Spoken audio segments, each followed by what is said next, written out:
Hello? Can anyone around here speak basketball?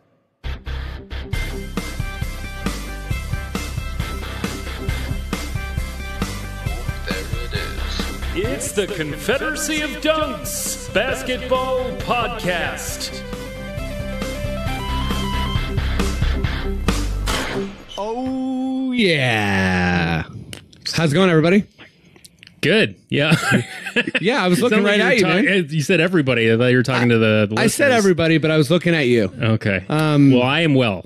Yeah, welcome to the Confederacy of Dunks Basketball Podcast. Yeah. I'm the host, Freddie Rivas, and who are you, good The sir? producer, Matt Duncan. Where can people check out this podcast if they want to listen to it, subscribe, review? Let's start with iTunes. Okay. Because that's where we get all the moolah from. Yeah. Stitcher, of course. Sure. If you're a baby boomer, PlayerFM. Yep. And Spotify if you're cool, and go to dunkspodcast.com. You can listen there too, and click on all our linkies there. Ooh, shouldn't have said linkies. Yeah, that was weird. Take that. I'll cut that out. Sorry, man. The All-Star game just happened. The next Raptors game is a massive one. Yeah. San Antonio Spurs return of DeMar DeRozan. Crazy. So without further ado, let's start bringing on our guests. Yeah. Friend of the pod coming in from LA. He's hilarious. He's got a comedy album, which I'm sure that he won't want to push on this podcast. But you should check it out. Yeah. He was recently on This American Life, which is pretty crazy. Give it up at home for Will Weldon.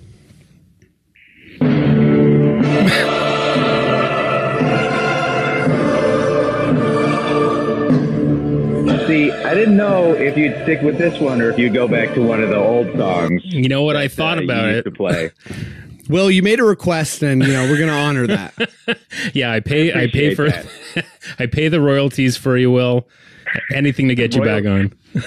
I mean, I'm sure the recording has royalties, but like that composer has been dead for like 150 years. Well, with Ancestry.com now, I mean, they figured out who's related to. Yeah. Thanks for the Ancestry.com plug, Matt. Let's bring on guest number 2 and get talking ball. He's a hilarious guy. He's always doing Catch 23 at Comedy Bar most Friday nights. He's the owner of the Comedy Bar. Comedy legend. Give it up at home for Gary Rideout Jr.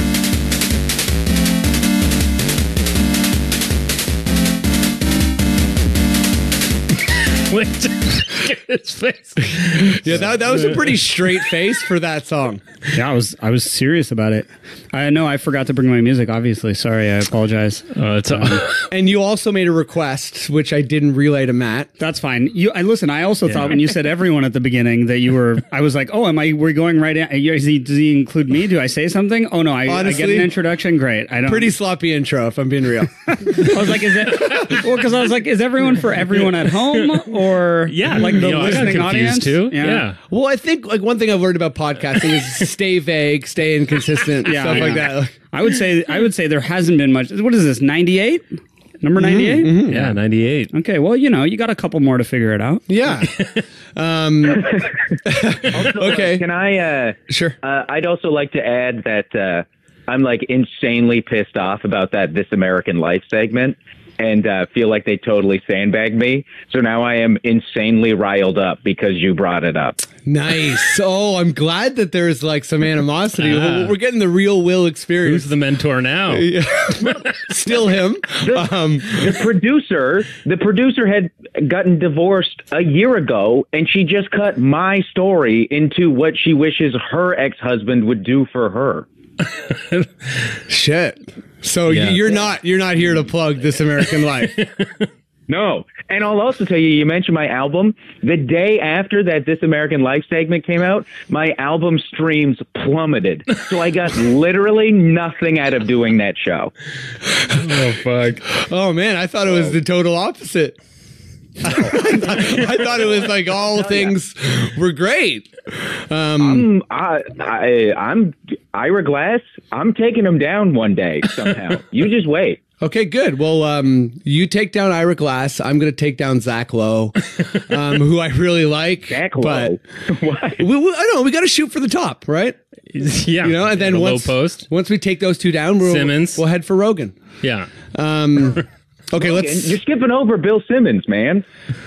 Yeah, I don't think I can take down Bill Simmons. I feel like he would take me down. Oh my God. But Rogan, He's taking himself down. Yeah, exactly. Like he'll self-destruct. He bought the whole city of Boston. It's all just going to fall off the East Coast. Oh yeah. I think if there's like a mate. Okay, I won't even go down that super grim route. Okay, let's get rolling Are you here. gonna bring up climate change, Freddie? I was gonna bring up climate change, and then I was like, well, I don't even know what that is. All of Boston's going to choke and die on their own vomit. Yeah, there you go. That's much better than like disaster we're all afraid of. Okay, Matt, tell me something I don't know about Linsanity. Jeremy Lin, the newest Toronto Raptor. That's right. Did you know that his favorite post-meal game is 2 double-doubles? No. And fries. You mean post-game meal? Yeah, you said post-meal game. Did I say post-meal game? Yeah. And I have it written post-game meal. Shit, man. But what do you mean 2 double-doubles? I got to finish because you're thinking it's Tim Hortons. Thinking it's Tim Hortons. It's from In-N-Out Burger. He's the first American of Chinese or Taiwanese descent to play in the NBA. Mm-hmm. You knew that. If he didn't grow up to be an NBA player, he wanted to become a food tester. A food tester? Yeah. Okay. Did you know that? I thought it was someone at Costco, but I'm the food tester when I go to Costco. Right. Not the guy that's... Yeah. You're really you're really proud of that, I know. When he retires, he wants to become a pastor who works with underprivileged kids. What? Did you know that? A pastor? He's very evangelical Christian. I know he's very religious. Yeah. Did you know he was the first Harvard grad to sign in the NBA in 57 years? How do you go to Harvard and also are religious? That's an anomaly to me. Yeah, he's got a lot going on. I didn't know he was the first Harvard player. How many like Catholics would there be walking around in the city of Boston? No, that's not what I mean. I just mean how can you entirely of Irish and Italians? Yeah, for sure. I just mean how can you be like, incredibly smart and incredibly not smart at the same time? But maybe that's Boston. Yeah, maybe it's I don't know. No, that's not Boston. Half of that is Boston. You know what too though? I like that you brought up In-N-Out because I recently felt validated in seeing a poll that said In-N-Out's fries are the worst fries of any place in America. Really? Yeah. I've never been to In-N-Out. I can't remember In-N-Out fries. Do they have waffle fries? Was that poll in Jealous Losers Magazine Monthly? Well, the fries are god awful. Okay, the fries. Listen, the fries are part of it. The fries are. It's not like McDonald's where you're like, oh, the fries are the best part, and now I'm stuck with this like horrible end of the world hamburger. Well, we say horrible, but anyway. Yeah. Well, some of these I changed intentionally. Toronto will haunt me that I fucked that one up. But no, look, listen. The fries are not bad. They're fine, and they're also a part of the like. They're a part of the experience as well. They're absolutely the fries. The fries have too much variance. I'm loving this fries debate. Hey, listen. Honestly, okay, the burger is fine. You know what I mean? I would say it's above like for that type of simple burger. It's done well.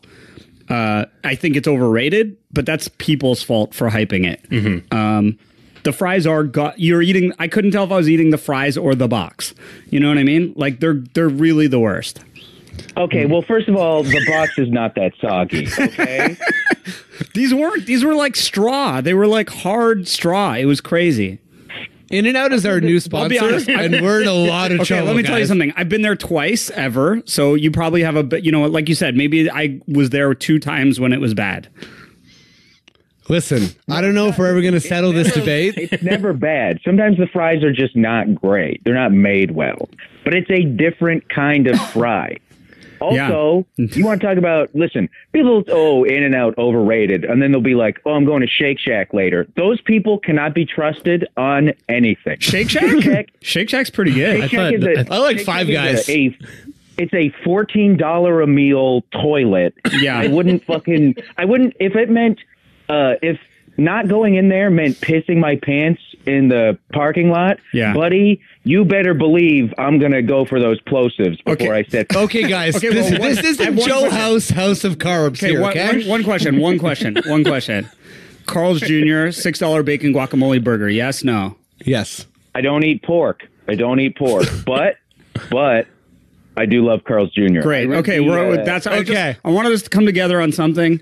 I like that. I like to get the jalapeno burger at like 1:30 in the morning, and then wake up at 3 in the morning with just insane diarrhea. Yeah. Oh, you've been to Carl's Jr. Okay. Okay, Matt. What else you got about Jeremy Lin? Every single time. For God's sakes, He hates soup. he hates soup. More food. You got to get away from food. These guys are gonna pop off. Oh, we're gonna talk about Ravi soup. No, I love Ravi soup. Let's get out of here. All right. I do love Freddie Ravi is soup. shook. I am. Wait, is that it for Jeremy Lin? Just like you're gonna end on he likes soup? No, he. What else do you want to know? That for some people that don't realize how big Linsanity was, he only played for the Knicks for 35 games. I didn't know that. For some reason, as big as Linsanity was, I thought it was longer. But and he was mistaken for a trainer before he had his big breakout by the security there. Houston signed him to that poison pill contract, right? Where they gave him like $4 million the first season and like $13 million the second season or something like that. That was the year all the poison pill contracts were going around, like Omar Ashik. Remember him? They would backload the contracts there.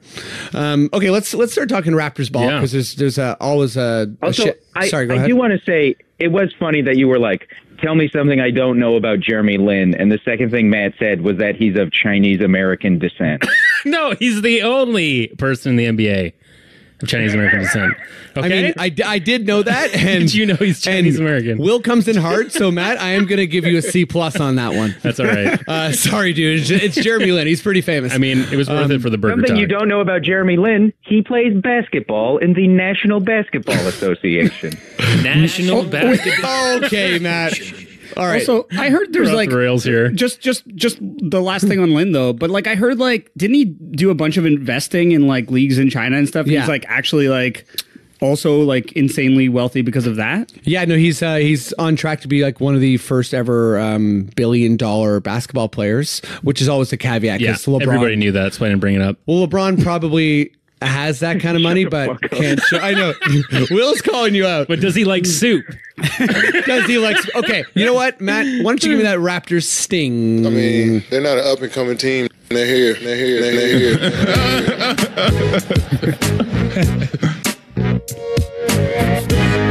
Some pretty good sound design. That's how I mix. You got to add some soup slurping in there. Oh, Okay, Will, are you ready?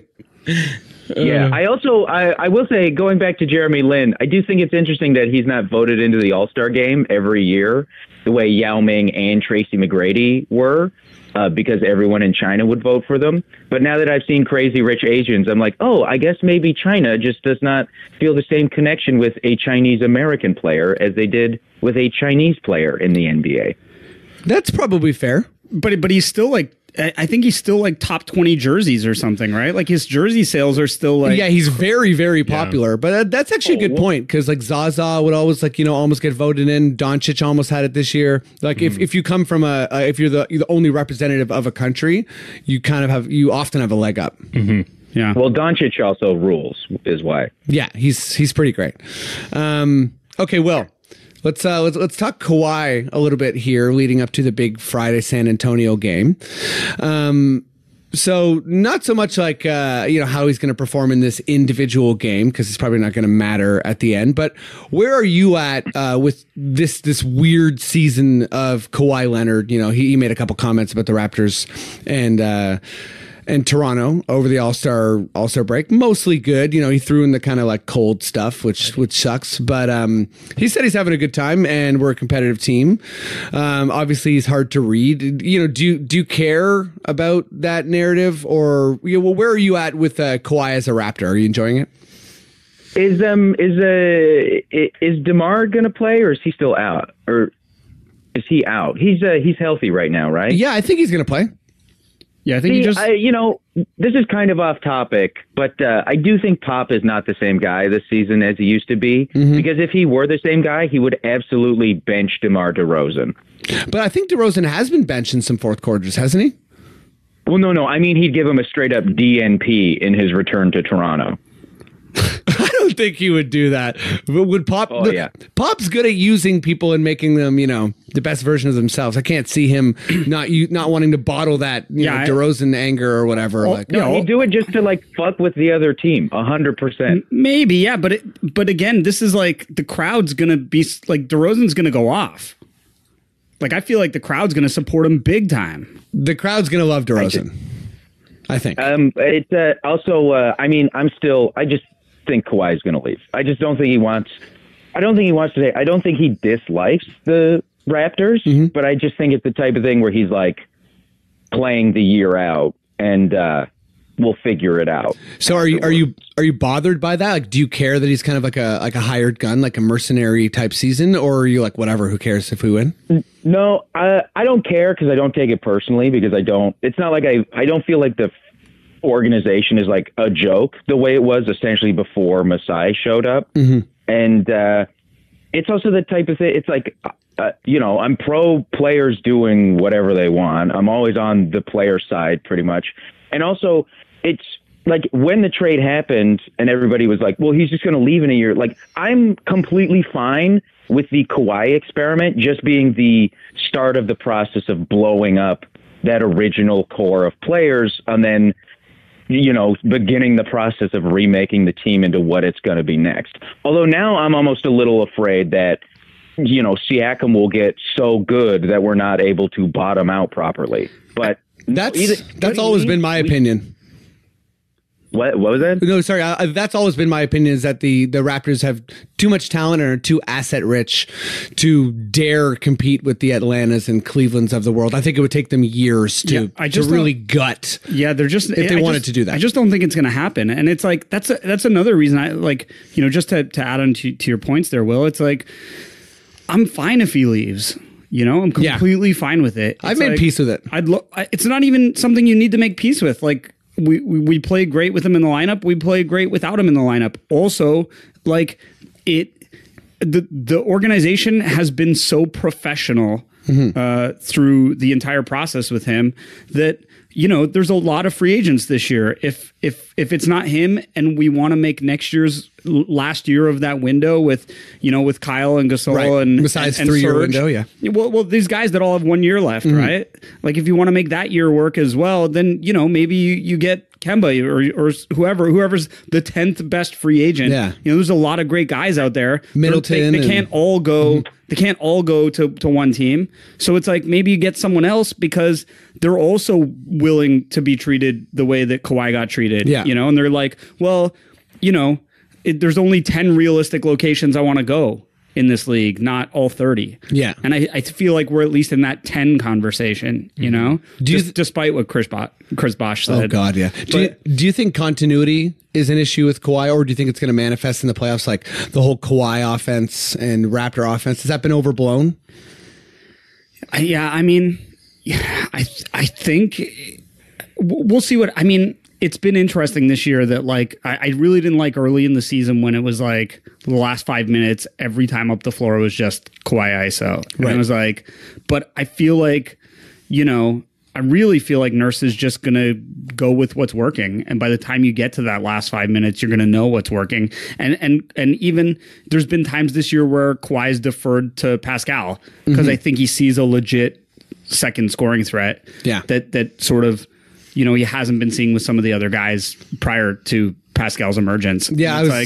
And with a guy like Gasol being able to guys love knowing that if you give a guy a ball, you might get it back. And a guy's looking for you. Yeah. I think Gasol can definitely be a bridge of sorts, even if he's, if you're low on Gasol. as far as his health and that sort of thing and his impact. I think at the very least he's going to bring someone who has an intensely good basketball IQ. The longest deals we're seeing in the NBA now are like 5 years. So and most guys are less than that. So it's like, yeah, bottoming out is one route that maybe eventually works, though we're seeing that teams are having difficulty with that. It's taking a long time. Yeah. And it's like, if we already have Pascal and OG, you know, and Fred and Norm or whatever, it's like Kawhi leaves the year after, Serge and Kyle and Gasol are all gone, but who's filling in those other spots? Like, is there a free agent you go get between, you know, each of these next 3 years? Are there guys we've drafted and developed in those years? Like, there's just so many factors that it's like you can't be worried about it this year. You got to worry about trying to win this year. Yeah, we're gonna get to. Sorry, go ahead, Will. I also think the playoffs have a way of like any like questions about offenses and stuff. Like the playoffs just consolidate that. In the same way, the playoffs kind of expose like deep teams as not being as good as ones that are just stacked at the top. It's like in the playoffs, you know, all your best players are playing like 35 to 40 minutes. And it seems like every team pretty much just finds their groove right away because they just spend so much time on the floor. It's not, you know, Nurse has also done so much experimenting this season because he's, you know, had a completely different team like 3 or 4 times. Yeah. But I think once the playoffs roll around, it's just going to be like, well, here's the offense. And yeah, unless like somebody's going off one night, it's going to be a lot easier for them to find the thing they're going to do for the playoffs. Yeah, I think the only question is going to be like, how often are Gasol and Serge on the floor at the same time? You know, like, right. And do they have to, like, you know, play 8 to 12 minutes a game together if that's going to be part of our like 7-6 to get them both like in the game, you know, like, because otherwise, yeah, you know, you can tell pretty early in a game if like Norm has it or not, you know, like otherwise he's out that game, you know, because like I loved watching those first couple of games with Gasol and like, you know, it looked like he was playing with Memphis, but like he looked like he was playing with his like usual like ragtag group. You know, Fred would put the ball inside to him, and it would go immediately to Norm or back to Fred, and they had an open look. But if they're not hitting the shots, then they got to go back. You know what I mean? Get off the floor because you're wasting what Gasol's doing. Yeah. So it's like, yeah, if we go down to 8 guys, you know, already Norm's probably out anyway. I think Norm's out for sure if we go down to 8 guys because it's to me it's like a Jeremy Lin, Gasol, OG are the guarantee, or if it's Serge coming off the bench, those are the guarantees. And then after that, Fred too, I think. Yeah, I'm very interested to see how Fred comes back and works with Jeremy Lin. Would probably get that spot over Norm just because Jeremy Lin can create his own offense. Yeah. And he can attack closeouts. He can create his own offense, and he can make, you know, high efficiency plays for the rest of his team. But like, unless like Jeremy Lin, like to me, he seems like he's gonna mostly be a low key game manager. Yeah. If he goes off or something, you know, while Fred's out. I really hope we get some Toronto insanity because people will go crazy. For sure.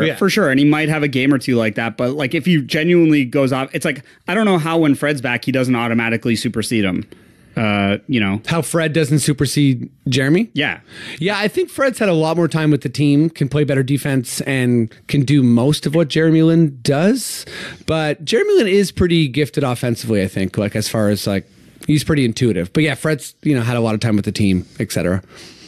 It's been very interesting with Fred this year because, you know, I felt like last year when he was just, you would see in the offense when he was catch and shoot, I think he's way more efficient with his threes. Yes. And it's like when he's handling the ball, I feel like he misses a lot. I don't know if that's just like my own personal eye test or what. I feel like he's dribbling the ball more than he did last year to his own detriment. He's looking a bit more like Corey Joseph than Fred, I think. Yeah, I don't mind when he does the Corey Joseph slash though, to, you know, for the layup. Yeah, and the weird cut. Yeah, and then just like flies into the, like, you know.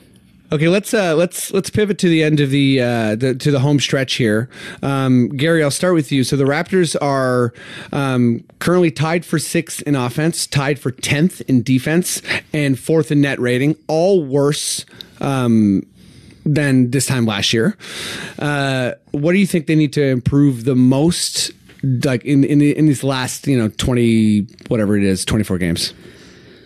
I mean, well, first of all, the reason that it's worse than last year is because they're just not getting the consistency of guys in the lineup. They have different lineups every night. Yep. They've had, injuries to Kyle. They're experimenting more. They're not doing the platoon thing. Yeah. They're not trying to do what the Bucks are trying to do. Right? and again, like you had JV and Serge starting, and then you had Pascal as part of that bench unit, bringing that energy, and then bench mob was like destroying guys. Yeah. So that's why the net rating was so much higher.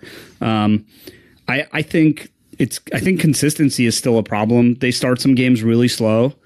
And then you see they typically they don't even turn on the defense till the second half. Maybe that's a regular season thing. Maybe it's going to be different come playoffs. They're going to start, strong right out the gate. But I find they don't even turn on the D until halfway through the third quarter. I know their care meter is really tough to measure. It's hard to tell. And I don't know if it's because of there's scar tissue from previous playoff years, or if it's that we're a little bit older. I can't quite get a read. I don't know what you call that thing where it's just it's not like they're not trying. They're trying, but they're also they know there's time, so they're trying things out on the floor, and then it feels like there seems to be a lack of killer instinct until they're down. But again, I was at the Detroit game earlier this year. They were up 17 points and then lost, right? So that's already Casey revenge game. That's why I'm worried about the DeMar game this week too, right? I'm too. We're not good with these things. Will, how are you feeling about the Raptors heading down the stretch? What should they focus on improving the most? I mean, they should, if they're gonna act like LeBron and kind of not give as much of a shit for the first 3 quarters of the season, then which is dangerous if you're not LeBron. They have to start playing defense for entire games, because especially against teams because they'll watching that game where they beat the Suns by 2 at the buzzer was just one of those times where I was just so insanely pissed off at them, because it was just there's just no reason. There's no reason for them to not just walk out and just crush them in the first half, and then you can take your foot off the gas a little bit and recover. But it's then they play the Bucks or the Celtics, and they just get the shit kicked out of them because those two teams play the entire game. And it would be nice to see them put up a good effort against some of these teams that have been beating them in the regular season. Although I don't even think we don't even have any games against the Bucks left. We have one more against Boston, which is big. But to Will's point, it's we Freddie, you were also at that Brooklyn game last week or whatever, and it's the first half just felt like swapping buckets. You know what I mean? In the first half, literally, it felt like they were well, whatever, we're just going to score when we get the ball, so come on and score. And then Brooklyn would come down and score too. And Brooklyn, they play this kind of super, Houston kind of Maury ball game. But even still, I think that if the Raptors had game planned a little bit more, they maybe wouldn't let Joe Harris hit 6 threes in the first quarter, 5 threes in the first quarter. I mean, it was weird to watch. It's not like he was getting open shots, but I'm you have to be up on him they're up on Danny. That's who this guy is. He's money. That's it. First of all, it looked like every time up the floor, we were fighting to figure out how to get our basket, and then they were just coming down and just hitting. You know, in the first half, that's how it felt all game was we were figuring out what to do, and for them, it seemed easy. It seemed like Toronto was relying on them missing shots often enough, and that Toronto was going to be more efficient. But it was harder to they were always strategizing a play, and Brooklyn was just coming down and just not being defended again. And I was glad to see Harris win the 3-point contest, because I was yo, is this guy only going off against us or what? I know. And actually, he had a really good. He was on the Brian Windhorse pod, and he was just talking about how he got basically bounced out of the league. He got injured, and then Dan Gilbert of the Cleveland Cavaliers let him go and waived him. And Brooklyn was his last chance, so he's definitely realized that opportunity for sure. Sorry, Will, were you going to say something? I was going to say it's the Raptor shooters are way too streaky for the team to not emphasize defense first. Because there are games where they shoot absolute dog shit, but they still play they can just count on their guys to make threes, and they can't really count on them every game, because there are games where, like, you know, I don't know what's up with Lowry's shooting this year, but even like Danny Green or like Ibaka will go, you know, 5 for 7 one game, and then he'll go like 1 for 6 the next. They're all so unreliable with their 3-point shooting that, like, they have to play defense harder. Yeah, I think now coming in the stretch. Last year was the thing. I remember the Celtics were creeping up on them for first in the East, and the Raptors had a game against the Celtics that was like so big. Like, essentially they beat the Celtics. They were guaranteed to be first, and they just came out and they like played like shit, and the Celtics beat the living hell out of them. And that's when I was like, well, this team's going out in the second round again. Like this is like this stretch where they can prove that they're fundamentally different from how they've been from the last 3 or 4 seasons, where, you know, they have great records at the end of the year, but you watch them and you're like, well, this team is fundamentally flawed somewhere, because they're not going to do it when it matters, unless the team they're playing is missing their like top 3 guys, like when we beat the Heat in the playoffs that year. Right. I have a question. Sure. Are you guys, do you guys want to win the conference, or for matchups, are you happy to stay in second place? I don't think it matters so much winning the conference. I think that there's a good chance that we do, just because the Bucks have a harder schedule than we do, and we're only 1 game behind. And you know, with so little games to go, and where the All-Star game is placed now, Boston, Philly, or Indiana catching us is going to be really hard. We would have to win basically at 50%. Oh yeah, they would have to win at like 80%. No, we're finishing 1-2 for sure. I actually said after the last Bucks lost, I said we're still going to win the conference by 2 games. I think we could, and I'm very interested to see how much Giannis has down the stretch. It might just be like he has even more, and he's the best, and he's going to win the MVP, and that's that. But sure. But I think also he might get a little bit tired, or they might, you know, teams might start to scheme them a little bit better. It depends how much we rest guys too. Like, we might lose some trap games, or just lose some. You know. That's like, I think, like, I don't want to say I'm concerned about resting guys, because I think it's obviously very important, but I do want to see high level defense. You know, at least I want to see that we can play top 5 defense heading into the playoffs. One thing I was reading about, which was kind of interesting, is that out of the top 5 defenses in the NBA, 3 of them allow the most threes in the league. So Milwaukee, Boston, and Indiana all allow tons of threes. They're just not corner threes, and they're really good at stopping lane penetration. So I mean, I'm not going to deposit that Nurse's scheme is not that good, but I think there are some holes that we talked about earlier in the season. But like Will was saying, I think the streakiness of our shooters is a little bit on Nurse. You know, I think guys need some kind of, not Casey style platoon, like the same thing every game, but there does need to be some regularity there as far as who's taking which shots and when. And on the other side, I think we need to know where we're supposed to be on defense a little bit more if we're going to be able to kind of like bring it up to a high gear in the playoffs. Well, just OG and Serge get the arm lock going, and that's it. Oh man, yeah. Okay, actually, that's actually great. Will, I'm going to start with you on this one. Which Raptor do you think is going to finish? Is going to have the strongest finish to the year? I think it's going to be Siakam for sure, because he's on like this crazy roll. Yeah, and I think Gary mentioned earlier, but it's like watching the games.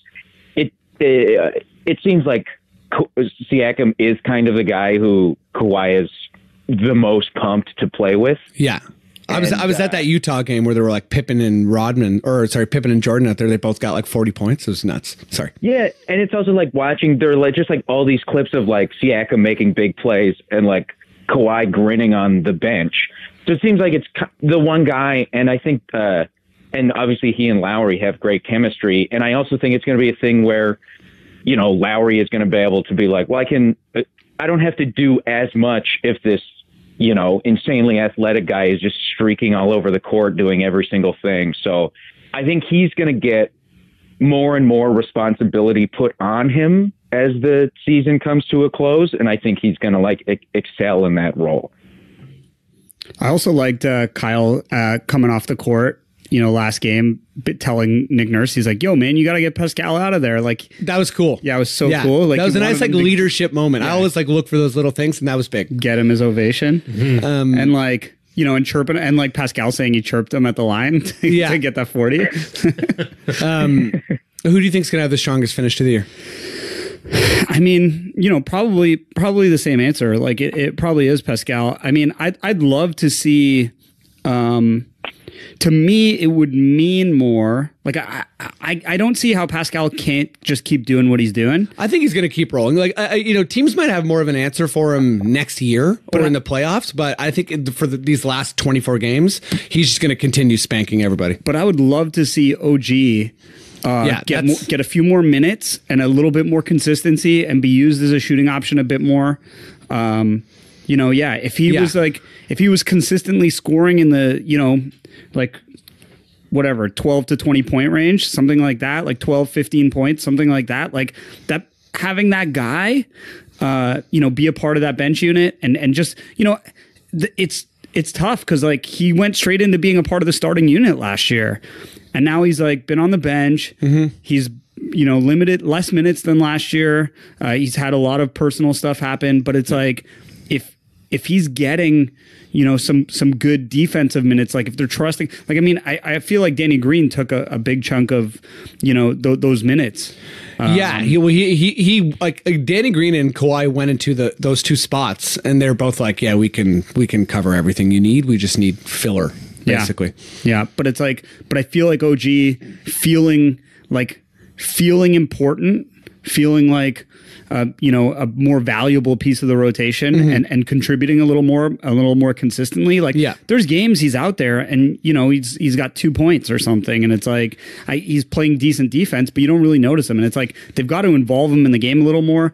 And maybe if they end up keeping Mark as a part of that unit and it is just like, getting him a few more looks and stuff, like I want to see him invigorated. Yeah.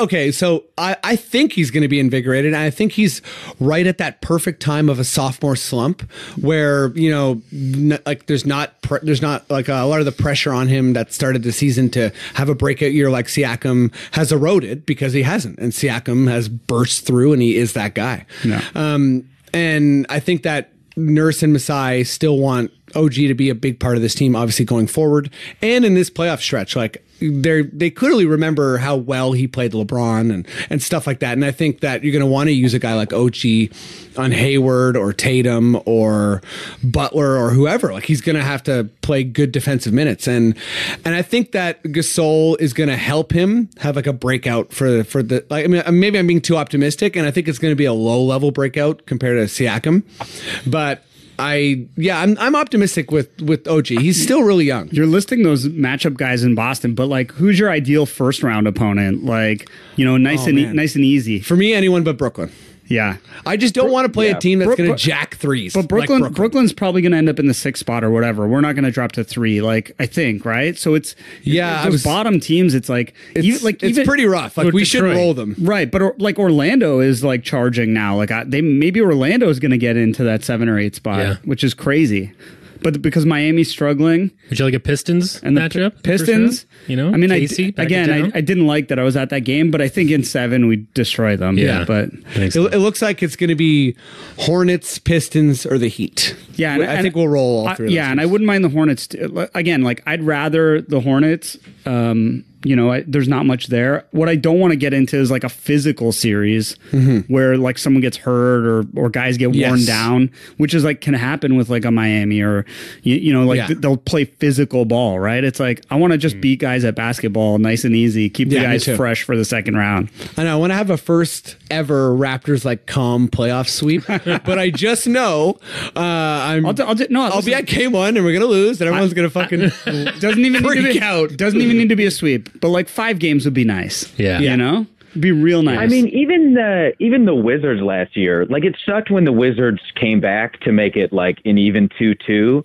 But then those next 2 games, it was just like, it was as if the Raptors were finally like, this is a joke, and just sort of rolled over them and finished the series. Like after the game 4, it was just like, then they came into game 5 and it was like there was no doubt about who was going to end up winning that playoff series. Yeah, I think like if if the team you're playing is like, oh no, what do we do about DeLon? Then you're probably in a pretty good spot. And yeah, it would have been nice to beat that Wizards team in less than 6 games. But I mean, that goes back to the whole Lowry thing, and I think Wall is the type of guy who always frustrates Lowry. He's just bigger and stronger, and that's really tough in a playoff series. But I do think that we handled Washington more than we got credit for. But, that's all based on us just getting murdered and embarrassed by LeBronto and Cleveland, which kind of shaped the whole narrative afterwards. That was the first playoff series of this era where I was just like, they just came, like, where they really kind of played like they were supposed to, and how you imagined a team that is like the number 1 seed would. Like they came in and, they had like a couple bad games, whatever. Right. But they like won after that. They just came in and they did take care of business. I also think Gasol could be a sort of weird, like dark horse candidate to like break out during the last stretch of the season. Cause I thought one of you guys was a guy who clearly is so much happier winning, and like he also plays, he's so used to winning in as difficult a fashion as possible. Yes. So I think it really might like just like rejuvenate him, and that attitude, like, everybody likes having that guy at work who's like pumped and excited to be at the job. Yeah, I keep saying, you start to feel like, hey, maybe this job is better than I was remembering it being. Yeah, I keep saying I'm just waiting for the moment he like picks someone up off the floor and like kisses him on the forehead, like really gently, like soccer style. Like that's what he wants. But, you know what I mean? So like, but for you guys, then is it like, do you start like in your dream scenario? Do you start him and Serge both, or do you move him into the starting rotation and Serge to the bench? My dream scenario has Gasol starting, period. And what I really don't want to do is get locked into, and I'm a bit of a Dwayne Casey apologist, but I don't want to get locked into the Dwayne Casey thing about like, well, how do we maximize our bench? It's like, you don't maximize your bench.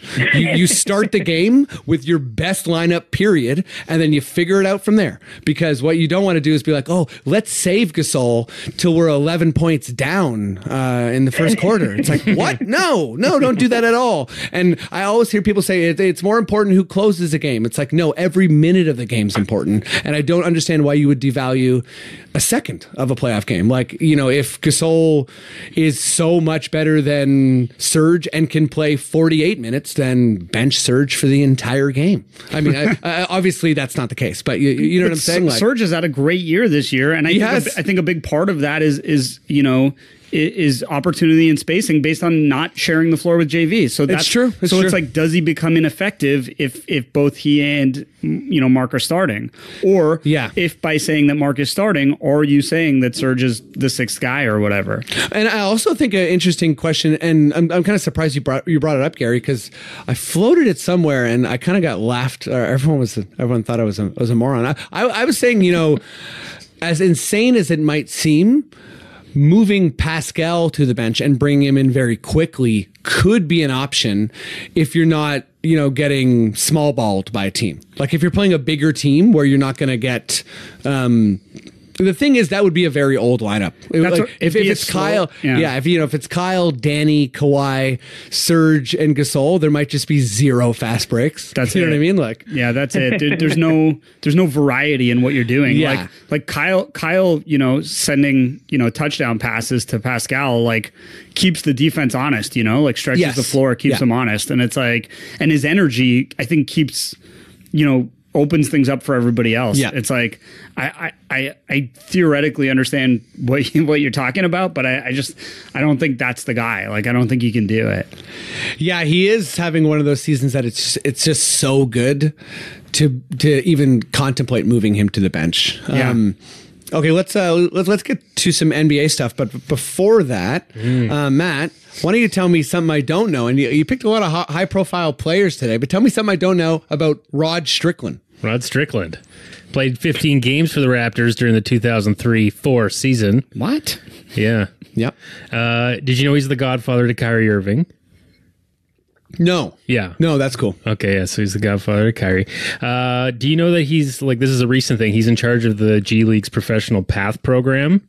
Have you heard about what this is? That's an underground walkway that connects. I was going right there, too. All the teams to play Is it each like other? the Toronto Path? Does it have good signage? What's going on? Well, actually, what this does is give elite high school basketball players a choice that they don't have to do the one and done college rule. Oh, so he's in charge of that whole new transition that was silver and... Yeah, and like the players... Oh, wow. It'll be a select... like they're saying the first thing will only be a handful of players, but they'll get paid $125,000 for a 5-month season.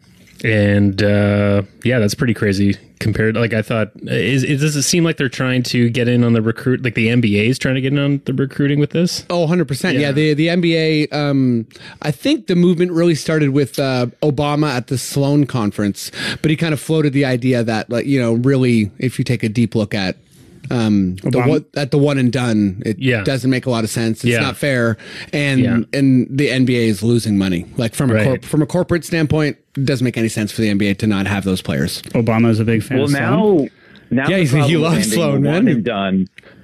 You're going to end up with like the draft equivalent of that year. The salary cap jumps like $18 million. The double draft. Have essentially two draft classes in one draft, and like. I'm sure, and it's just the kind of thing where, like, as soon as that happens, every single team is going to be trying to trade for like the 30th pick in the draft, because it'll be the equivalent of like the 15th pick in a regular draft. Yeah, that's why no team wants a contract past 2021, because they're all waiting for that date to be announced. I think it could be as soon as 2022. And that's when all our guys are expiring. Exactly, yeah. Yeah. Besides the G. Okay, sorry, yeah. Any more Rod Strickland stuff? I've got one more thing. Did you know that when he played, specifically in the 90s, this is another food. Okay. His pregame meal was a slice of pizza and a hot dog. And why? Like, sometimes I hear these guys pregame meals, and I'm like, the 90s and 80s ruled. Like, it's like I remember hearing Mike Bossy give a speech, or like he gave like a talk at this event, and he was talking about how like all the players on the Islanders would just sit on the bus on the way to games, chain smoking cigarettes. Yeah. Like what an incredible time for sports. Yeah. Mario Lemieux would smoke in the hallway to the dressing room between shifts. Yeah, that is Guy Lafleur. That is. Can you imagine a picture of like Mario Lemieux, like with a sore back, like at the peak of his game, just like downing a dart. Yeah, hacking a dart, then going out and dangling everybody and sniping. It's like, what am I doing? Well, there's that story about Guy Lafleur. It was like overtime, and he like was smoking a cigarette in the hallway, set it down, went out for his shift, got the puck, scored, skated off the ice, and picked his cigarette back up and finished it. Oh wow, yeah, he was really fast too, which is unreal. Like that's the most French Canadian thing. Yeah. Oh yeah, for sure. Well, Matt, having like a Pepsi and a cigarette in between shifts. Matt, that was just about his diet. He would routinely become ill during timeouts because of his poor diet. He'd throw up. What? Okay, that's. I mean, you always got to start with that kind of stuff. And he didn't think to change the pizza slice and hot dog before the game. Like, that's amazing. He's like allergic to hot dogs or something, and he's just pounding one before every game. Yeah. That's pretty cool. It's not even allergic. Like, go eat a slice of pizza and a hot dog and jump on a treadmill. You'll barf too. Yeah. It's idiotic. That's awesome. Yeah. What a weirdo. That's great. Yeah. It's like that episode of The Office where Michael Scott is carb loading before a marathon, so he eats a huge plate of carbonara. Like,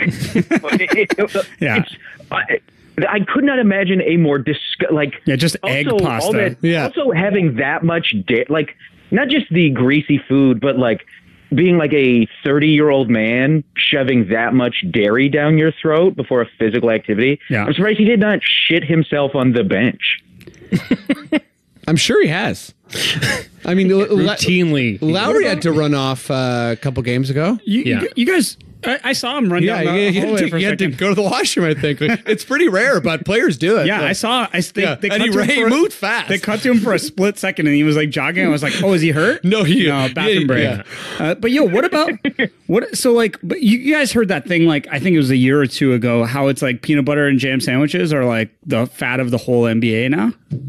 Really? Do you guys- No, I didn't hear that. Oh, I read this great article how like one guy would have like a peanut butter and jam sandwich, and now it's like every trainer on every team has to make a big plate of peanut butter and jam sandwiches.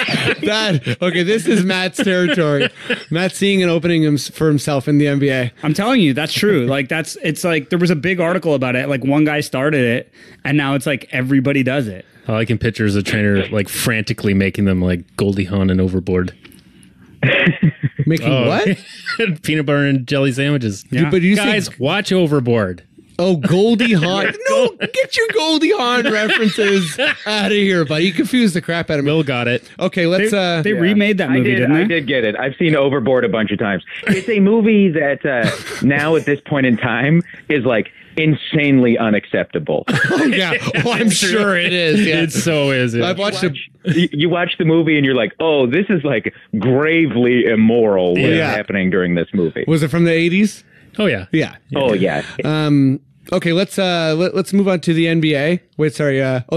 Gary's just showing me article, the NBA's secret addiction, and it's a picture of a bunch of like white bread and just PB&Js. It doesn't even look appetizing. Look, this is an ESPN article. It's literally like how one performance-enhancing sandwich has spread through the NBA. I wonder if they're just like it's just laced with creatine and they're just like going to town. All I got to say to that is Oh shit! Nice go. one. Okay, There you Matt's go. ready. Okay, here we go. Okay, just saying, it started with Kevin Garnett in 07-08. It makes The a lot. Celtics. It makes a lot of sense that Kevin Garnett would start a Yeah, weird the most fad. psychotic player in NBA history. Okay, Will, are you ready for some All-Star talk or what? Yeah, sure. Okay, give me a. We'll ping pong back and forth here. Why don't you start with your low light for the All-Star weekend? What was the most cringeworthy thing? Something that just sucked? Whatever. I didn't watch almost all of the All-Star game, and I missed the Friday stuff. Right. But I think for sure it's just like it's all of the missed dunks. Like the dunk contest. It's like if one guy misses a lot of dunks, it's whatever. But like when that many guys miss that many dunks that they clearly pulled off once out of 5 attempts while they were practicing. Yeah. And they were like, I bet I can do it on the day with like the adrenaline or something. It just a lot of them didn't really seem that prepared. And I honestly think all of the sort of like missed dunks and sloppiness of it, I honestly think it took away from like the one like truly great dunk. The flying elbow dunk. Oh yeah. The honey dip over Shaq. Like That was amazing. It's a fucking great dunk. And people cheered, and like the bar I was in, we all made a lot of noise. But if that had happened during that the like Aaron Gordon Levine dunk contest, people would have been going fucking nuts about it. Yeah, that dunk off was think pretty special. All the misses hurt the actual good dunks that did take place. I want to talk about, I think, my favorite low light I've seen in airplane? in a gotta be very the long airplane, time. yeah. So, Wait, first of all, I just want to say, just going back to the Aaron Gordon dunks, by the way, the best dunk was the one under both legs, not the one at the end. I actually like the rotating one. Nah, it's garbage. Well, I like the whole It's gimmicks fooling you. He put both legs in. He put both the legs. rotating one is timing. The timing of that that's one like an MC is Escher impressive. dunk. The other one is imagine kicking both your legs forward like you're seated and the No, ball it's completely amazing. under yourself. Like that's the more impressive. Anyway, I'm going to say something about dunks after. Yeah, You guys I do think your Aaron thing. Gordon should have won that actually. Yeah, But for sure. Oh, well, No. the issue is the dunk Gary's talking about, the like over the mascot, like as if he's seating. That's like the most impressive dunk in the history of the dunk contest. My friend actually has an idea. He probably read this somewhere, but that at the end of each round, Gives his every friend no judge credit. Every judge should be able to assign one additional point. So essentially, every judge should be able to give 111 to one of the dunks at the end of each round. Well, that would definitely help the people who go first, who always get robbed. I actually watched the was it the Aaron Gordon Levine dunk off, and Will Barton's first dunk is incredible, and he gets like a 44. Oh, yeah. It's a full on 10. I'm not, whatever. I'm glad Will Barton wasn't part of the finals because it was amazing. But we got to talk about this plane dunk just for a sec here, because I love, one of my favorite things about the All-Star game or the All-Star weekend is that the NBA plays fast and loose with what works and what doesn't. And there's a long history of like amazing failures. And the John Collins plane failure it's pretty special. Like, okay, so I was listening to him on Windhorse, on Brian Windhorse podcast before he did the dunk off. So check this out. He used all his resources to get a Wright brothers, basically a model made for this dunk off. Right. It was very expensive. He had to get all this insurance that he wouldn't break the plane at all. That's insane. I know, yeah. So this is like 2 months of work. So he knew way before it was announced he was going to be in the dunk off, and then he really had to get lawyers involved and like this whole thing. What? Yeah, why? Because okay, he's a history buff, and the Wright brothers, I guess the first plane whatever was in Charlotte. I got to tell you this story when you're done, but okay. Yeah, so to me, all the context really builds up to like, I think one of the best clown bits we've ever seen. Yeah. When he was putting on the scarf, it kept falling off. When he's putting on the toque, it kept falling off. Every time he'd bend down, one of the things would fall off, and he'd try to put it back on. See in the goggles. He couldn't see in the goggles. Had to immediately take them off. He brought like a flying V of like goggled airplane dudes who immediately just like took off stage left, like everything. And then he did a lot of searching around, and the plane came out, and then it all just culminated with him like both hitting one of the little like wing things on the takeoff, and then hitting another wing after he landed, and the dunk wasn't that special. Okay. To me, it was just, I'm like, that's better than Serge rescuing the boy's toy. So like that's really up there as far as one of the worst things I've ever seen. So we were at Comedy Bar. It's like it's on the TV, but there's no volume because there's shows going on, whatever. We're in the back of the cab, like for a show, and I'm like, "What is happening?" It was long, And Roger Bainbridge, he's like, "Oh, that's the Tuskegee Airmen," and I was like, "Okay, I guess that's a historical thing that's connected specifically to Charlotte." It was, yeah, right, yeah. And he just said it so casually, like he knew exactly everything that had gone into setting this up. Then you see this plane come out. It's like, I can't believe you're telling me that was expensive, because it looked like shit. They made it in a hurry. They had a lot of people working overnight. Those like popsicle sticks. Why didn't they have a finished painted model plane? Like, dude, that was like a replica that people like put in place with waste like of time. toothpicks. Honestly, waste of time. Like it was. That thing looked like one of those, like when you'd go to a museum on a field trip. It looked like one of the models you would buy in the gift shop. Yeah, like where it was for like 5-year-old kids, because you just slot pieces of brittle. That's right. Wood yeah, together. the wood just slots together. It's like, anyway. So whatever. It's like you get all these pilots out there to just stand around, nothing to do with the dunk. Again, so stupid. So we're half paying attention because we're doing a show or whatever. Yeah. And then like, I guess I see him kick part of the plane or whatever. I'm like, whatever. Just first try kicks the plane. I wish he crashed like right into the plane. Par for the course for a dunk hunt. Oh yeah. I wish he like face planted and like literally, it should have been like the story of Everest on Mr. Show. Yeah. You know what I mean? Like he should have tripped right into that plane. Like Chris Farley through a coffee table, just smash it. But like, so anyway, that happens. And then the next guy has this like guy, I mentioned this to you. It's like the next guy is dunking over a guy in a tie-dye shirt.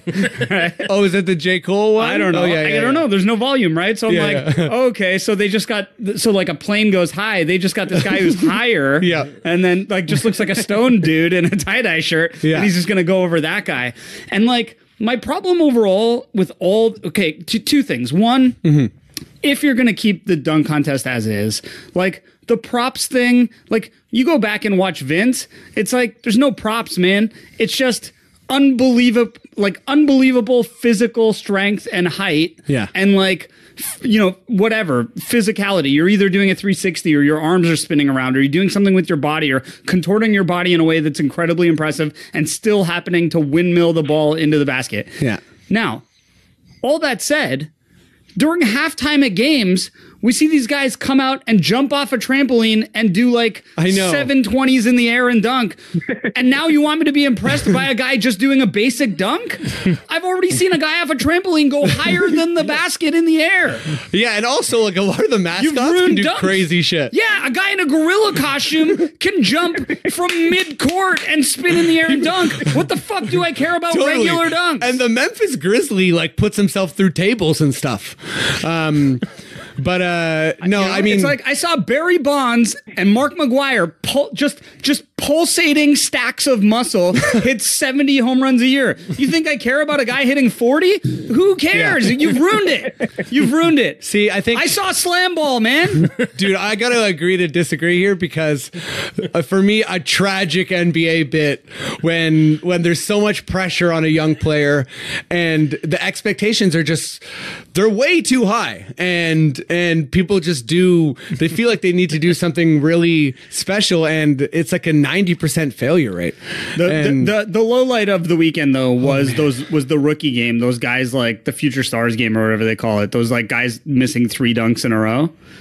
Wait, was that? Yeah, that was at the World USA game. Yeah, 2 at one end and then OG at the other end. And OG's would have looked sick actually, but it just didn't go down. But anyway, I mean, what are we watching here? What's the point? Do you have like a particular low light though, Gary, or no? Just, I would say that. I would say that like that was like pretty embarrassing. There was no pressure in those situations. What about a highlight? Do you have a highlight? If there is none, that's fine. Yeah, it's over. Yeah, it's over. Yeah, we can go back to like real competitive basketball. Yeah, the highlight is all of the old ass guys on our team getting like 6 days of rest.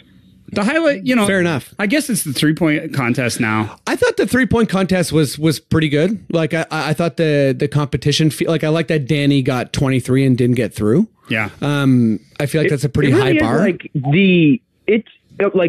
Obviously, if the dunk contest is good, it's superior. But the 3-point contest really is like the anchor to the skills stuff. Yeah, it has all the stars. It's like it's always at least the top 2 guys are always really good, and it's always like somebody gets on a hot streak and everybody starts going, oh, like it's the one that most consistently brings some sort of like tension and fun to the proceedings. Not to get too serious for a sec, but I think my highlight was Adam Silver announcing the Africa League. Oh yeah, I thought that was cool. Very cool. Yeah, obviously we'll see how that unfolds, but I just love the idea of more basketball, and I feel like with the NBA's support, that they'll probably gonna make sure they game it out again, I don't know if it's gonna be like a D-League thing or more of like a Champions League style tournament, but yeah, just the idea of more competitive basketball and a different league for the NBA to funnel into that's going to have more legitimacy than like the G League. I don't know if you guys have anything to add to the Africa League. I guess we'll learn more about it as it kind of comes to fruition, but it's supposed to be pretty soon, like 2020. Let's. Okay. I wanted to bring up the free agent thing. And Gary, you brought this up earlier, but I just saw a Real GM article that was saying up to 37 to 40% of all NBA players are going to be free agents this summer. So, yeah, just guess like what's your take on that in terms of like, do you think that's going to create more parity or is it going to be actually less? Because the NFL has some of that, right? Where there's lots of free agents every year and teams are very much like remade. Yeah. I mean, but again, I think there's how many of those guys are impact guys like that high of a number. Yeah, it drops off after like 9 or 10 pretty quick, I think. But that's what I'm saying. After those guys, after the, let's say even, let's be generous and say 20 players. Right. After those 20 players, that just means there's a lot of guys who are going to be out of jobs because there's going to be younger, affordable guys filling those roles on teams. Do you think, though, this is an opportunity for agents? Like, let's say if you're Danny Green's agent and you want to get him like a 3-year contract and you want to max out the money he's going to get. Do you say, hey, Danny, like I can get you that kind of money, but you just got to be on like Sacramento?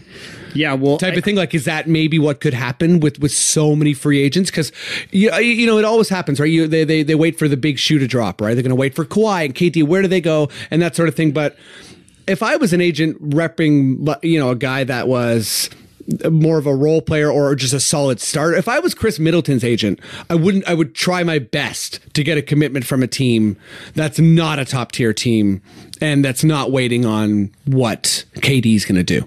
You know what I mean? Yeah, maybe, but you know, what's your priority? Like getting the money or wanting to win or somehow doing both, right? Yeah. It's I mean, like, players always say win, but it's always money. Sure. Is the way I see it. Sure, but you know, again, because there's so many free agents, I mean, you know, again, it depends on these teams, like, you know, that, you know, how many spots do they have? Mm-hmm. You know, if New York misses out on 2 maxes, let's say they get 1. Yeah. How much do they have to spend? It'll be so good. But how much? So good. I'm very excited for that. But how much do they have to spend on other guys, right? And are they going to do like when they struck out on LeBron? You know, they signed like Stoudemire and I think Washington signed like Jan Mahinmi and so I think that should be interesting this time around. Like the types of franchises when and if they strike out on these max guys, you know, do they overpay Kemba? Do they overpay Butler? Is Brooklyn like, man, we're not going to get any of these guys. Let's just give Butler a 5-year contract that's going to look bad in 1 year, but that's okay. We're Brooklyn. That's what I'm saying. Like, I think, and you're still listing guys that I put in that top 20. Yeah. I'm saying guys closer to the bottom of that 20, like, they're either going to, I mean, you're going to have those guys that take the veteran minimum and stuff to go chase a ring too, right? Which is, that's fine. But it's those guys that want that, like, you know, that middle contract. And it's like, there's going to be a lot of options to get that kind of money somewhere, you know? Yeah. It's like PJ going to Houston last year or whatever, you know? It's like guys in that range, there's going to be a lot of those guys that are going to try and help stack a team. Yeah, and those guys are pretty integral too. So if you're like a savvy GM that's looking for like a last couple parts, maybe you could, you know, if you're the Thunder, maybe you see an opportunity in a guy like Danny Green or Tucker. Or like, what's LA going to do? Oh man, I've said this a couple times, and Will, I'm gonna jump to you on the free agency question, but I just want to say that I'm gonna have so much fun watching the Lakers, G State, Boston, New York, the Clippers, you know, maybe like a sneaky Mavericks or the Brooklyn Nets, basically all chase 5 guys, assuming they're gonna get 2.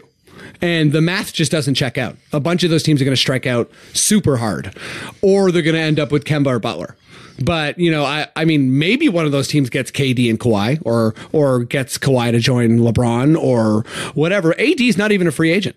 Yeah. So, you know, they still need New Orleans to cooperate if you're going to get AD. So I'm not that high on the teams that have bottomed out, assuming they're going to get 2 max contracts. I think those teams are going to look very bad. Particularly the Clippers and the Knicks. Like, players also know that they're very, very poorly run franchises. And Steve Ballmer, whatever, is really rich, but I don't know if a player is going to look at Steve Ballmer and being like, oh yeah, you're the one that's taking me to the promised land. You know, like, I'm not sure that's going to happen. The Lakers have LeBron, but I don't think the Lakers have been particularly well run either. Like, I agree. They're like, oh, this team is like a mess. Like, I feel bad for Luke Walton. People are talking about like how he's on the hot seat. It's like, well, his team is, you know, dog shit. And like, this is the most hurt LeBron has ever been. Mm-hmm. Although I'm sure Luke Walton shouldn't be on the hot seat because he sees the writing on the wall. Sorry, no, I interrupt you. I was just saying that the Luke Walton being on the hot seat stuff, I think, is a bit of an indictment on LeBron. Personally, I feel like that's a bit silly to try and move him. Yeah, he's like a bit of, it's like, you know, they say that, and then you go back to when he wanted Pat Riley to take over the Heat, and it's like, well, that would have been a fucking disaster if that had happened. He would have lost out on one of the best coaches in the entire league. Mm-hmm. But then he moved. What's that guy's name for Ty Lue? For Ty Lue. Who's the European coach he moved? It's hilarious we already forget his name. Yeah. But that, you know, worked kind of. Perfect. But yeah, wait, so Will, just how are you feeling about this, like, this mass free agency? Do you think it's going to be fun, or do you think it's going to change the landscape, or not really? Or I mean, it feels like the mass free agency is always kind of a bust. Like, because, you know, players tend to if a team has somebody's bird rights, they automatically have a huge advantage because they can typically offer more money and or it's a situation where it's like, you know, as teams start to run out of cap space, it's like, well, if you stay here, we can go way over the cap and give you more money, or you can go somewhere else and just take whatever is left. Like a lot of free agency movement is good for kind of keeping salaries down a little bit. But I think that's why guys tend to stick with the teams they're on, unless, it's like PJ Tucker looking to compete more aggressively than he would have if he'd just hung around with the Raptors. Okay, let's do one more NBA topic before we do the quickish questions here. Will, let's stick with you. Who's your train wreck team for the end of the year? You know, it can be a team that's in the playoffs that's going to fall out, or even, you know, falling from first to third or whatever. Just what team is going to have a really bad end of the year? Is it the kind of thing where like they have to derail a little bit, or can they have been a train wreck all? Look, it doesn't matter. It can be a train wreck that is just like continuing to train wreck. I mean, I'm probably going to go with the Lakers because I don't see things getting any better. I was hoping someone would say the Lakers. Yeah, I think it's going to be bad. It's like the Lakers and the Pelicans, because at this point they're so symbiotically, like they're so linked with each other in terms of the insane amount of damage that's been done to both teams this season in regards to each other. And like, I think, you know, LeBron might make a push to try to make the playoffs, but I also wouldn't be surprised if he decides to check out a little bit and like save his body for next season. And I wouldn't be surprised if they fire Luke Walton, and the Lakers have weirdly kind of become the Knicks, where it seems like they don't really have a plan other than, well, we'll get some big names in free agency. Like we'll get some guys to come here.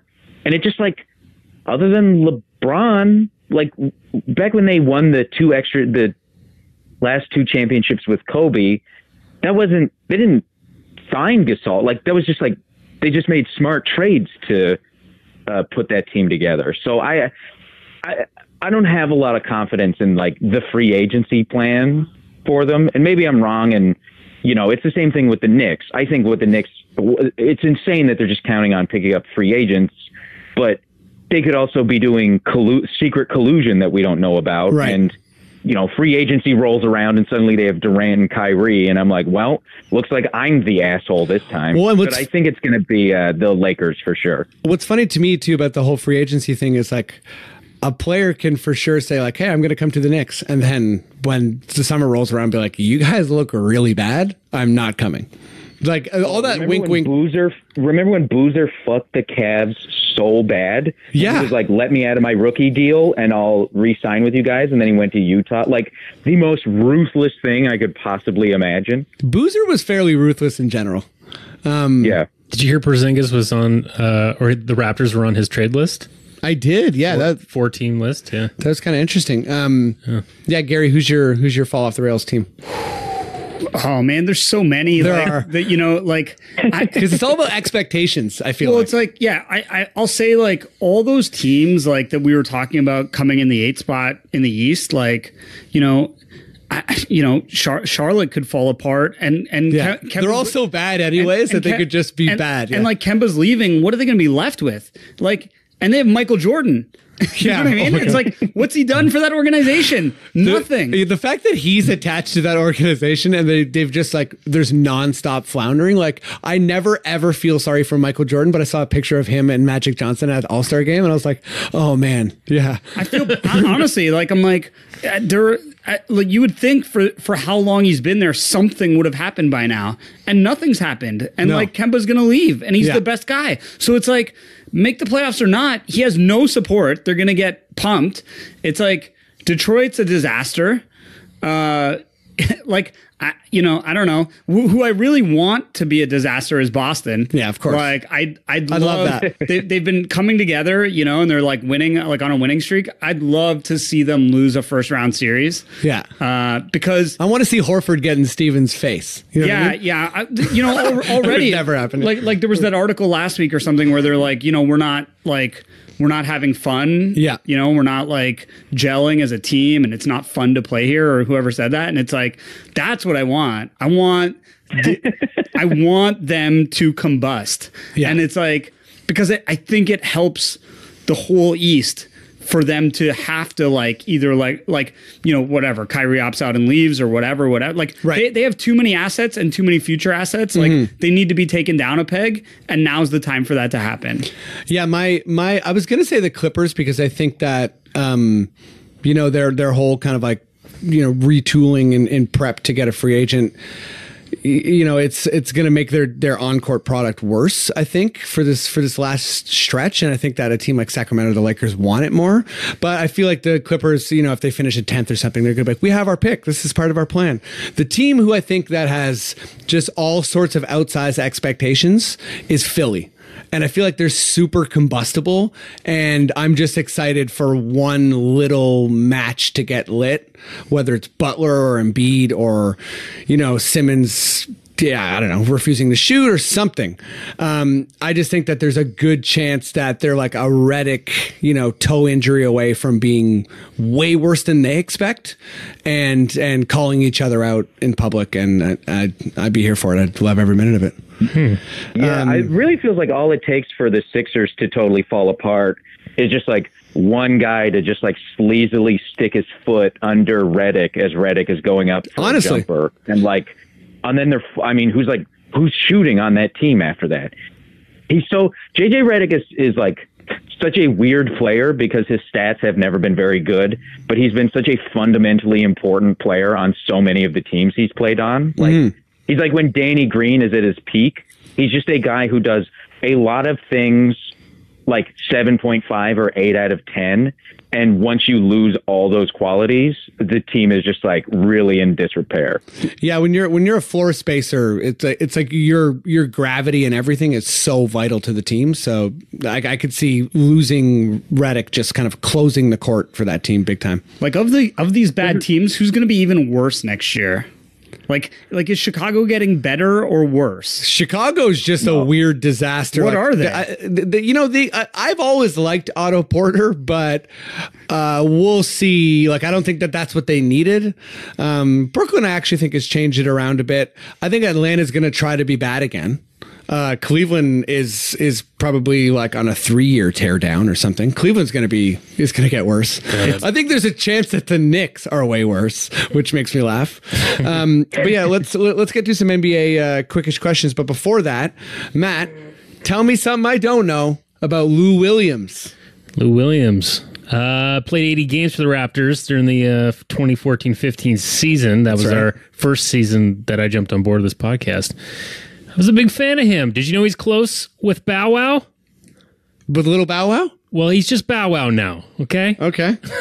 I didn't know that, no. Okay, I know rappers cool. like him. Now, of course, there seems to be a theme in all these today. There is a food-related... Oh, God, okay. This is... you probably know this because this is, one of his most famous stories, but someone tried to rob him back in 2011 at gunpoint. Lou Williams? Yeah, and he defused the situation and took the robber to McDonald's. Okay, that's good shit. Oh, he didn't know that one? No, I didn't know that. Yeah, that's great. When he played for Philly, yeah. I love that it ends with them going to McDonald's. Yeah, he took him to and bought Probably him. got the fries. Yeah, probably got the fries. Definitely got the fries, for sure. Yeah, I hope he didn't buy him one of their horrible hamburgers, or the guy would have fucking robbed him again. I got a little Lou Williams thing on Open Gym. That haunted hotel that everyone's afraid of in Oklahoma City that like half the players don't want to stay at. Well, Lou Williams was like pretty serious about that, and he paid for his the camera crew followed him to a different hotel, and he was like, "I'm not staying there. Really? The place is filled with ghosts." Wow. Yeah, I did not know about that. It's a thing. Yeah, they all stay at this hotel, and they're all pretty confident about the ghosts. Hilarious. There. Any more Lou Will stuff? He was asked if that he does some rap, and he was on a Meek Mill track. That's right. And a Drake. And a Drake one, yeah. He said that if he were to compare his playing style to a rapper, he'd be Rick Ross. I don't get that. I don't really get that either. He probably just thinks Rick Ross is cool.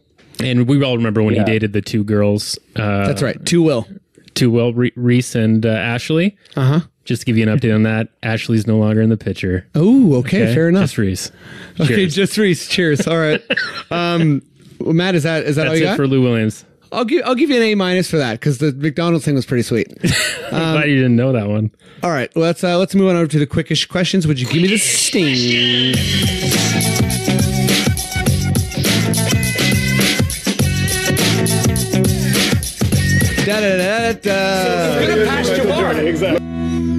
Thanks for adding that. No problem. Yeah, me in there.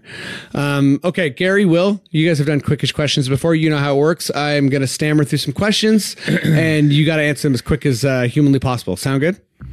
Yep. Okay, Gary, it's from Tristan.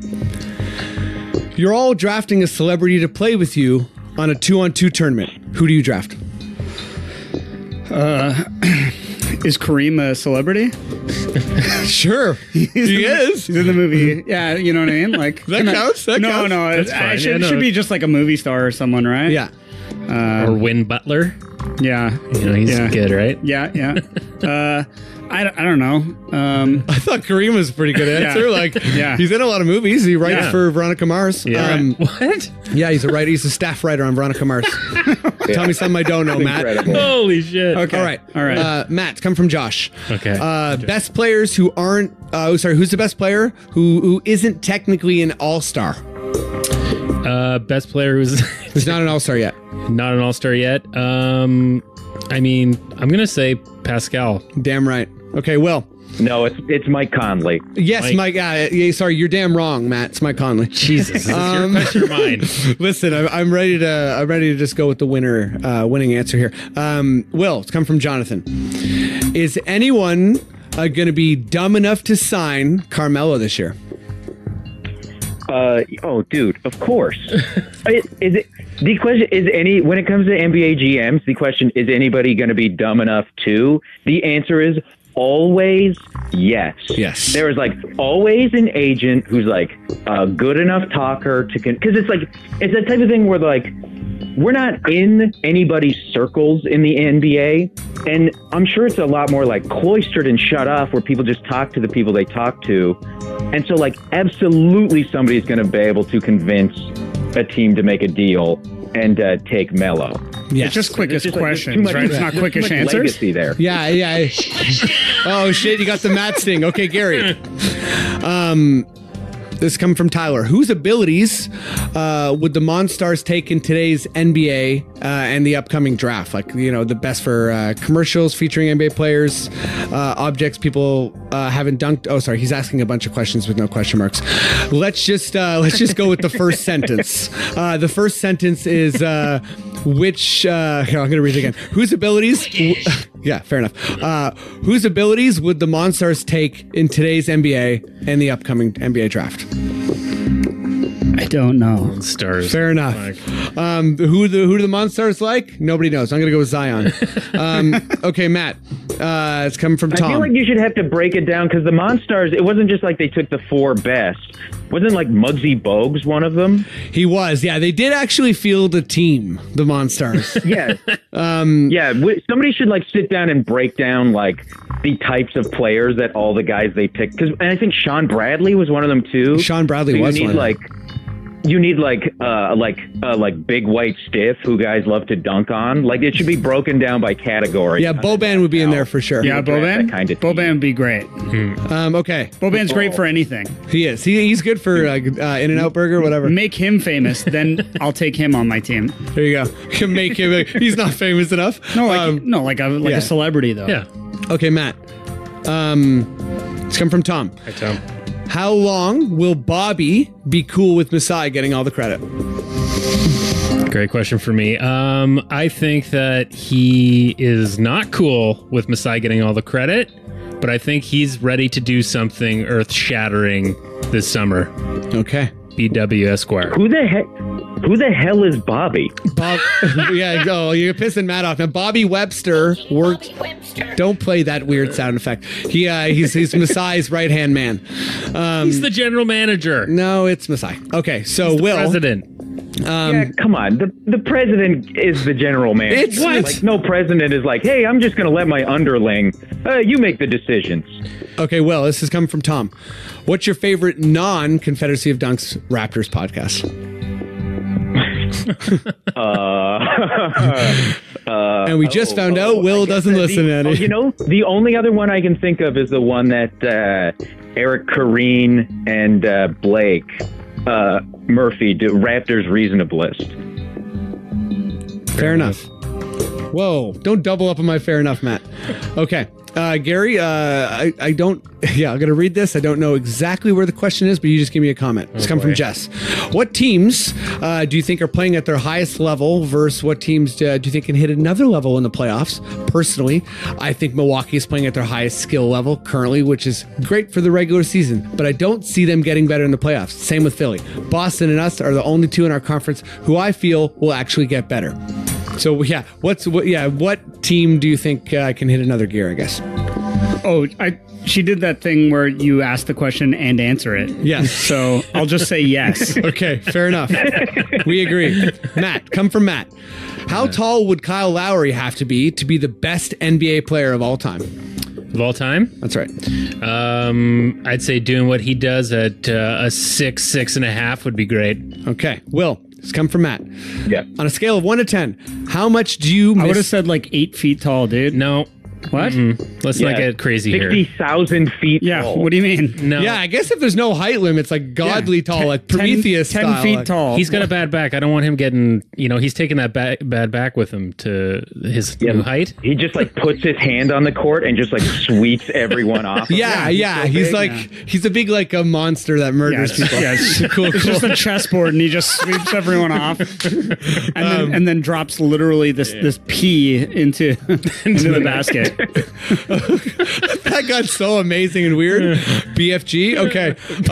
Will, come from Matt. On a scale of 1 to 10, how much do you miss DeMar? Look, what as like a guy as a guy on the team, as like a person, I'm probably sitting at like a 9 or a 10. But as a player, I think it's a 0 because everyone involved is better off. Like, I think, like, it's not just the Raptors moving on. I also think it's good for DeMar to, like, be in a fresh place because there's clearly something going on in his head when it gets to, like, the playoffs. Right. And I just think this is, like, a great opportunity for him to clear his head and, like, let go of all that baggage. So I think it's, like, I like, do miss having him around in, like, Instagram posts and stuff and just, like, in team photos, but as a player on the court, I was exclusively happy to see him leave and go to maybe like the number 1 class organization of the entire league.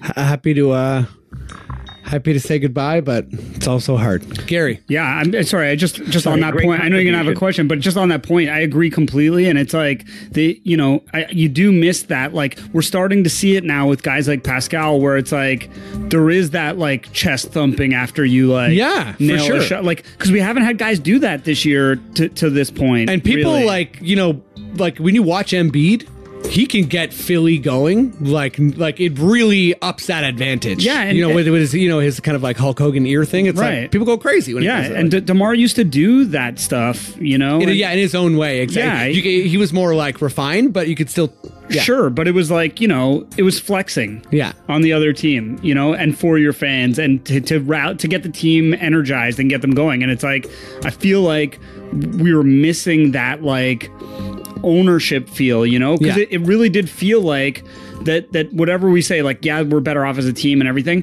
but there is that feeling of ownership that players have, like, this is our team. And it's like when it feels too much like a business, then you're just at work. Yeah. I think that it was always like sorry. Lowry. It was always like Lowry was like, it was never Lowry, even though he was clearly the best player and the most important player. It's never been like his team. Yeah, like you've always DeMar felt was the some face. tension between him and the organization, and like on the court he would sulk sometimes, but like, and he was great and everybody seemed to like him, but like there just wasn't that. I remember last season DeMar making a huge clutch shot and like sort of skipping down the court, and in the background you could see Kyle Lowry like jumping around and screaming and swinging his arms as if he was DeMar DeRozan's dad. It's like the most hilarious clip, seeing him just in frame, like screaming and celebrating. And like that is a thing that has been like missing a lot this season until like Siakam is starting to make like weird clutch layups and shit that get everybody pumped up. You guys just wait till Marc Gasol starts kissing people's foreheads. It's gonna be hype. Sliding on his knees and pulling his jersey over his head. It's gonna be sick. Okay, Gary, it's come from Matt. What type of player would be LeBron's Wario? Man, like, are you asking? Yeah, who's like, LeBron? Who's like you're talking Mario about currently in the NBA? Like, stop asking me these nerdy video games garbage. Listen, Monstars. The only follow up is I'm an adult man. Yeah. Okay, fair enough. No, what do you want? I don't know. Lance Stevenson, and he's on his own team with them. That's who.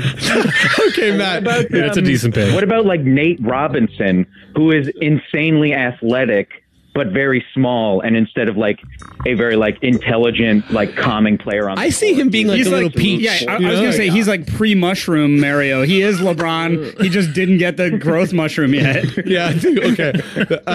Matt. All right. Also coming from Matt.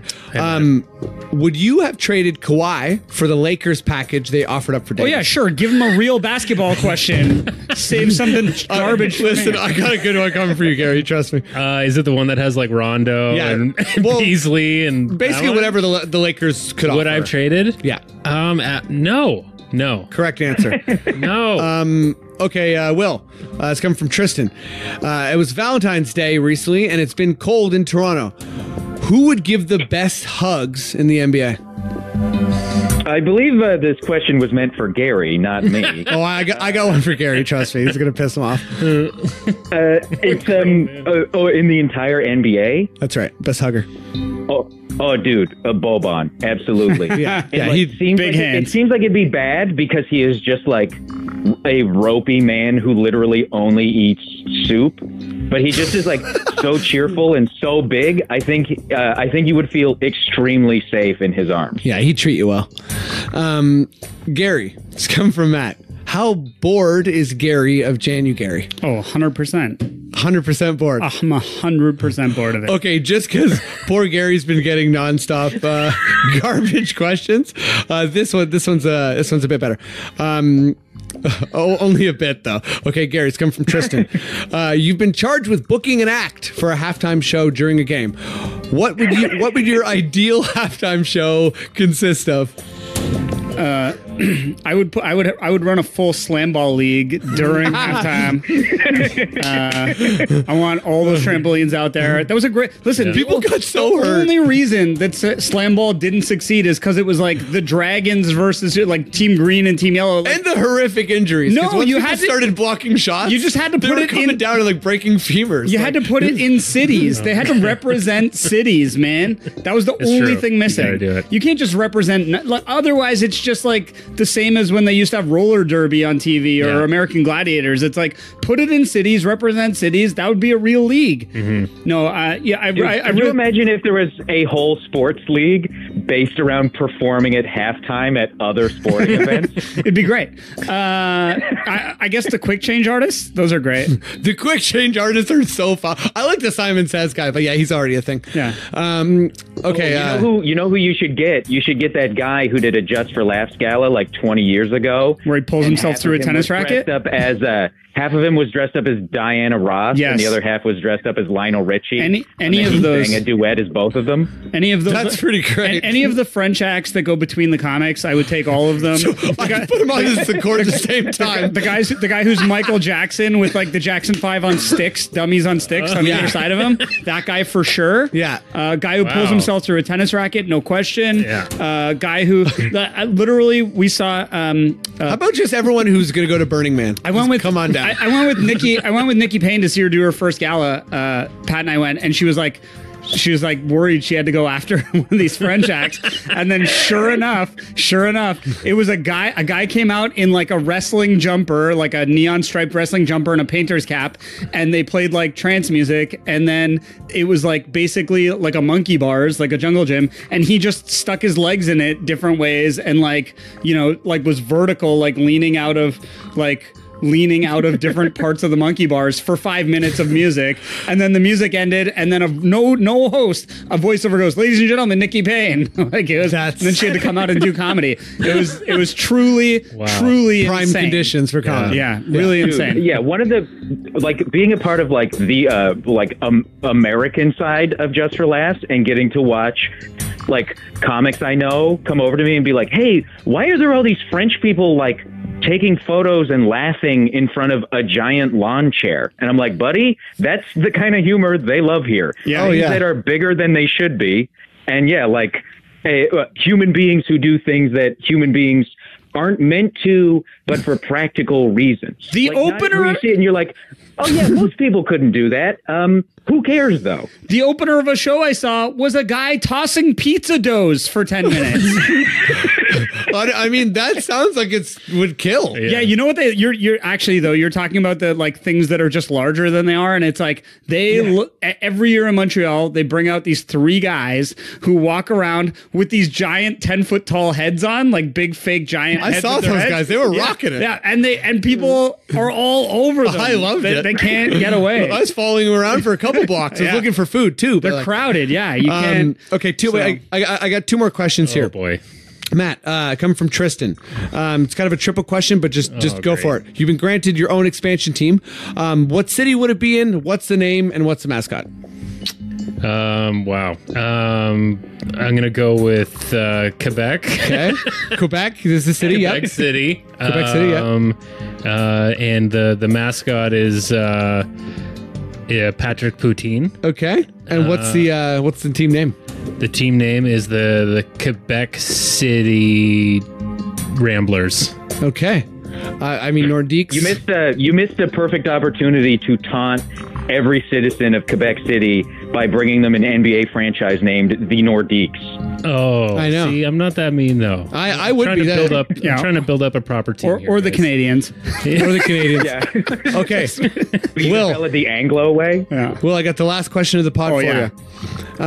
Actually, we can all answer this. Will, you go first though. It's from Timber. Did you know that Jack Armstrong is younger than Leo Rautins? Get out of here.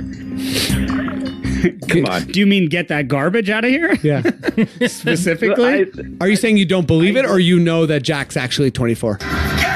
No. How old is Jack Armstrong? Jack Armstrong is way younger than you think. I'm pretty sure he's like 52. There's no way. Dude, I'm looking up right now. Jack Armstrong is so young. It's shocking. How has Jack Armstrong had lung cancer 3 times? Jack Armstrong. Wait, everyone guess. Everyone guess. And talk like that. Okay, guess how old he is. Go ahead, Gary. I gotta guess 60. 60. Okay. Will.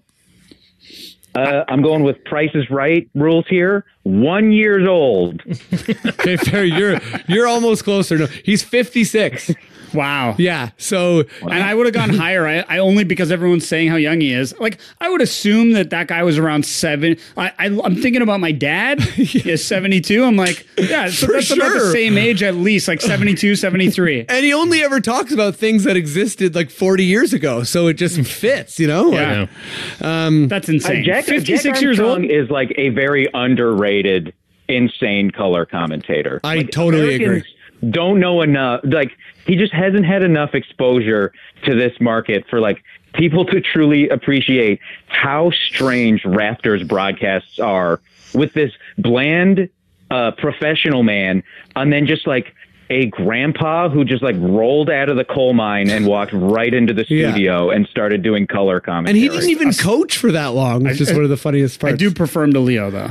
Oh yeah. I think like Leo is just like, if anyone prefers anything, or if anyone prefers Leo over anything, they have issues. And, you know, like anything at all. Are one of the cursed families of Canada, I think. Yeah. Who is that? Oh, the Routons, yeah. Routons? So and the other Andy's had a lot of bad breaks, and Leo was like a fucking disaster as a national coach. And I forgot about that. yeah, the only thing I'll say is this: that so Devlin's good for Raptors, but when he does a Jays game, I want to break my TV. Really? Can't stand it. Can't stand it because he doesn't say anything. He just says the facts. Yeah. He has no opinion of what he's talking about in his voice. Even he's not even if he changed the words. Even in his voice, there's no opinion. So then it's not anything. It's a guy describing what I'm looking at, which he's not enough for me. He's like in that American like Ron McClain club where he gets a lot of gigs because he does way more than he does playoff basketball. He does playoff baseball sometimes. Okay, that's the pod though, guys. Thanks so much for doing it. Thanks for everyone who listens, all the support. And Gary, what's going on? You got anything coming up? Shows every day. Yeah, the shows every day. Shows every day. Go to the comedy bar. Maria Bamford's there next week. It's all sold out, so I don't come. Don't come. That's about it. Cool. Will, you got any parting shots at Mr. Glass or? What's up? I mean, mother of God, I couldn't even get a fucking plug out of those animals. Just like absolute slobs over it, This American Life. So if you were planning on listening to This American Life, please don't. And even if you don't care for my comedy or the sound of my voice or my being on this earth, like just put your headphones in and take them out of your ears and just play my album on like Spotify or something. It's called Fuck This Guy.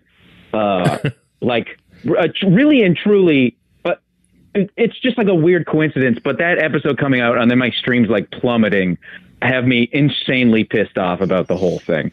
Fair enough. Well, I'm going to go home and play your album a million times. Yeah. Hey, thanks. No problem, buddy. Thanks for doing the pod. All right. Hey, thanks for having me. Yeah.